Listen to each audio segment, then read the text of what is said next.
আমি একা দিচ্ছি, সবাইকে দিচ্ছি। কেন বাঁচলেন কেন? আবেগ, আপনাদেরই তো লোক আবার মুখ্যমন্ত্রী। আমাদের সিদ্ধান্তক্রমে হয়েছে। তো আজকে গতকালকে কেঁদেছি, আজকে হেসেছি। আপনি বলছেন নতুন মুখ্যমন্ত্রী আপনাদের সিদ্ধান্তক্রমে হয়েছে, আপনাদের বিধায়করাই বলছে এইটা তালিকা হয়ে এসেছিল দিল্লিতে, এটা চাপিয়ে দেওয়া হয়েছে। এবার দিল্লি কে আছে?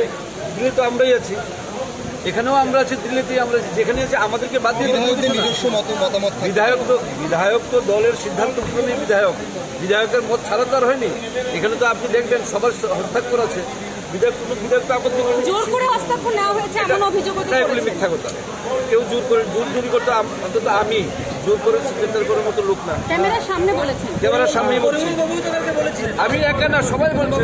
কালকে কংগ্রেস বাজির পটকা ফুটিয়েছে, কি বলবেন? এটা ওদের ব্যক্তিগত কারণ, কি কারণ হতে পারে সেটা আমাদের জানা নেই। বাজি যে কোনো সময় ফুটাতে পারে। কি মনে হয় বাবা, বিপ্লবদের পদত্যাগ করা থেকে কংগ্রেস এতটা খুশি? পদত্যাগ করলেন, সুদীপ রায় বর্মনের নৈতিক জয় বলছে এটা। এটা অসম্ভব, এটা বানোয়ারি পদক্ষেপ হতে পারে না। একজনের পদক্ষেপ আরেকজনের নৈতিক জয় কি করে হয়? এর স্ব ইচ্ছায় করেছে। ওনাকে চাপে ফেলে অনাস্থা দিয়ে হয় নাকি? এটাই ভারতীয় জনতা পার্টি। মানে আপনি বলছেন দিল্লি থেকে কোনো চাপ সৃষ্টি করা হয়নি? চাপ সৃষ্টি করা হয়নি, স্ব ইচ্ছায় উনি পদত্যাগ করেছেন। আর এটা দলের সংস্কার।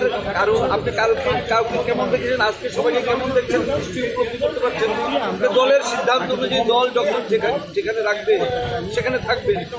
দুজন তো মুখ্যমন্ত্রী শপথ নেওয়ার পর এসেছে। এটা আসা যাওয়ার রাস্তায় জ্যাম থাকতে পারে, সে আমরাও একই পথ দিয়ে এসেছি, আগে আসতে পারে, পরে আসতে পারে। সব রাইডার একই পথ ধরে আমরা এসেছি। সব রাইডার এক থাকে না, সবার গতিবেগ ঠিক থাকে না। সবাই মান ভাঙাতে দেরি হয়েছে। না, একদম না, এই ধরনের কোনো ব্যাপার না। একদম ভারতীয় জনতা পার্টি এই ধরনের কোনো ব্যাপার না। এটাও তো একটা প্রক্রিয়া, সামনে নির্বাচন, তার জন্য তো এটা ওটা সবকিছু সবাই বুঝে গেলে তো হয়েই গেল। বিজেপিকে বুঝতে হলে সাধনা করতে হবে, ঠিক আছে?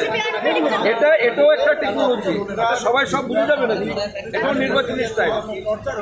সামনে দেখবেন, এখানে শুনুন, আমি বলি, গ্রামীণ একটা বাংলা কথা আছে, গাছে বেল পাকলে কাকের কি, বাস এটুকু।